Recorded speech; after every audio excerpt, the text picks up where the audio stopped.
I would note that I'm answering a lot more questions from the media than Mr. Carney, and I think he should open up in answering more questions himself, particularly about his many millions of dollars of conflicts of interest. He admits now, I'm not accusing him of a conflict of interest, he admits that he has conflicts of interest in his holdings. He says that he's going to come up with a plan for that after the election. The problem is not that investors don't want to invest, it's that they're terrified of spending millions or billions of dollars on lawyers, applications, consultations, accountants, etc., all to get to a maybe or a no. It's great to be in Jonquière to celebrate the amazing FabTech workers. They design, manufacture, install industrial equipment and steel structures for hydro dams, support the lumber industry, and drive industrial facilities across Quebec and Canada. I'd like to personally thank Claude and his entire team at FabTech for the work that they do building our country.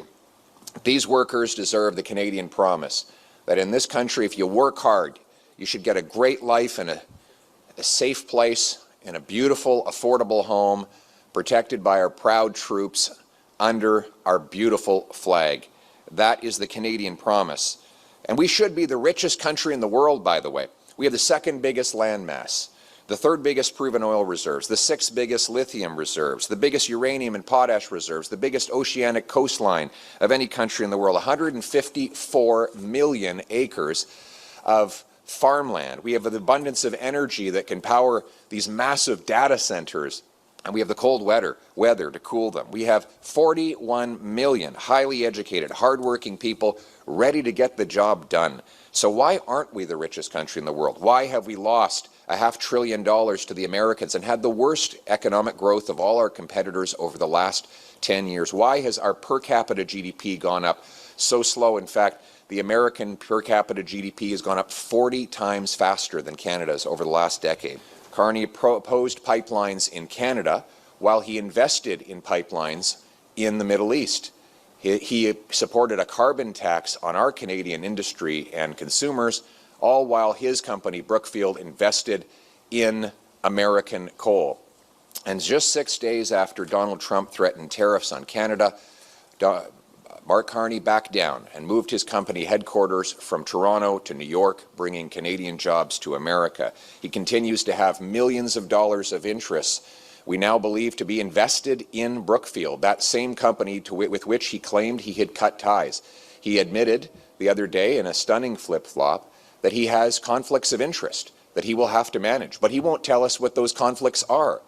He expects us to elect him without knowing the many millions of dollars of conflicts that will make it impossible for him to do his job, interests that go against the national interest. And that is why today I'm calling on Mr. Carney to do the right thing and publish all of his financial holdings to everyone in Canada so that they can judge the conflicts he faces. He knows what he owns, and there's nothing in the law that prevents him from publishing that information for all eyes to see if he has got nothing to hide. We need a leader who's busy putting Canada first, not keeping an eye on investments that go against the Canadian interest. Most of all, C-69, the Liberal No Pipelines Act, makes it impossible to ever get any projects approved.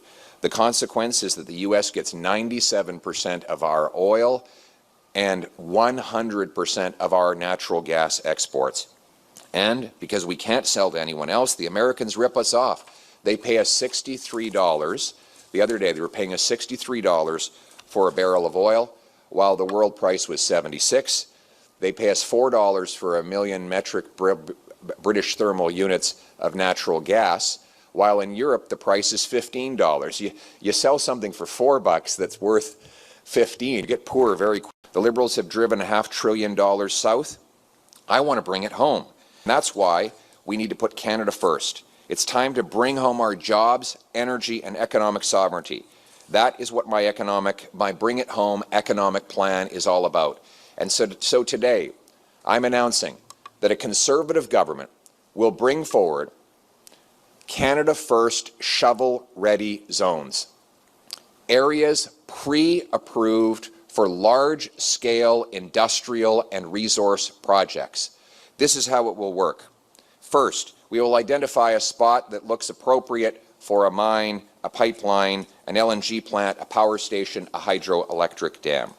Second, we will make sure that the place is safe and that it won't harm the people or the environment to put the project there. Third, my government will do the necessary environmental studies in partnership and collaboration with the provinces, municipalities, and we will carry out the necessary constitutionally required consultations with the First Nations up front so that they can be done before the investors even step up.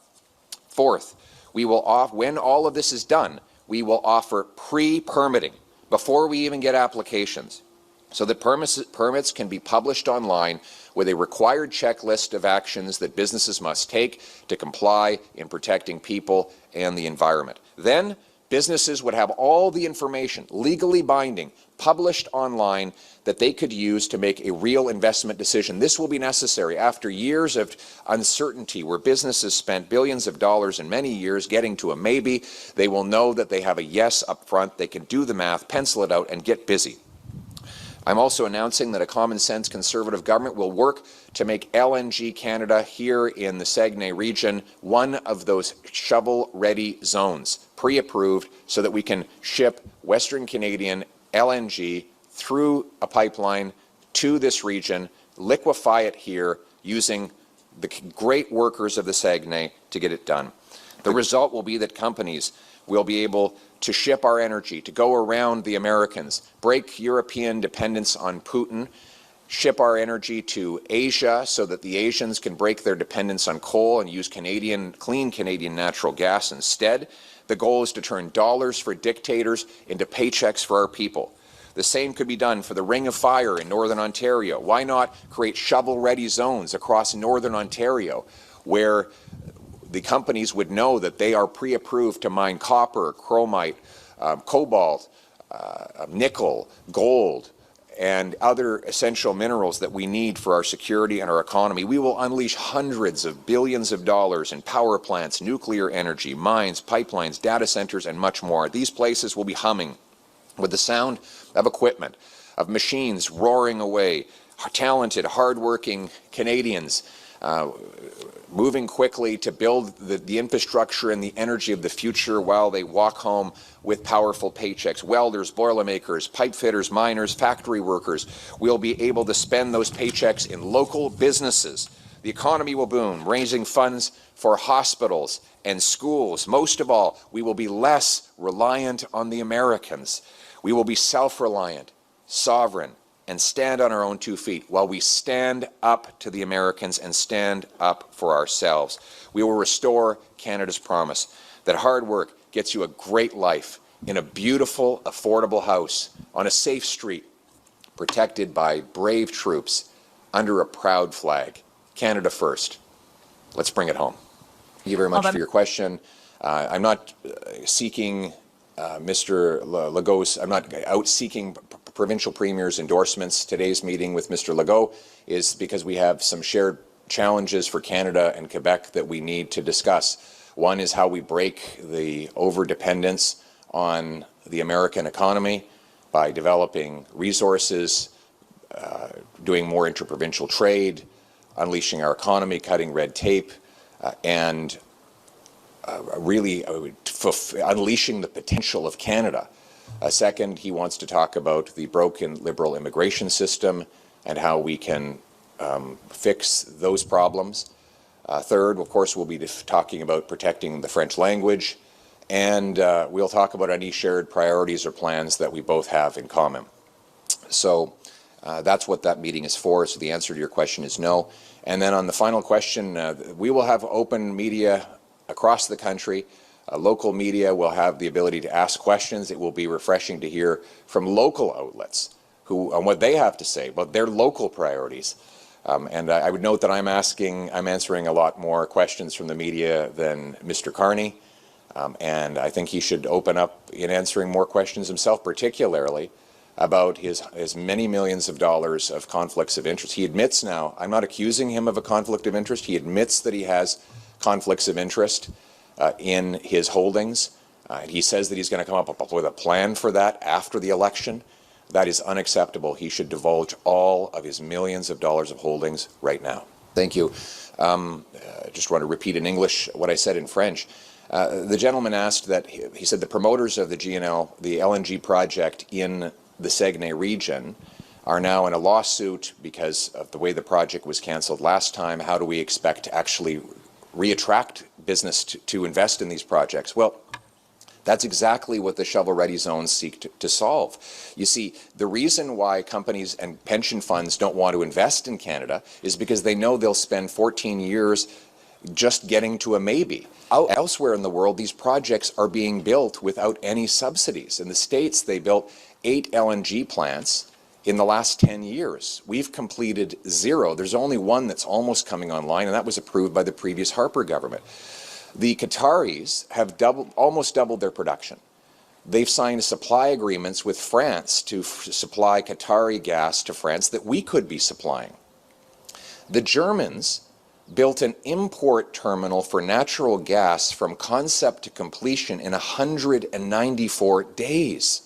And in Canada, it takes 14 years just to get a permit. The problem is not that investors don't want to invest. It's that they're terrified of spending millions or billions of dollars on lawyers, applications, consultations, accountants, etc., all to get to a maybe or a no.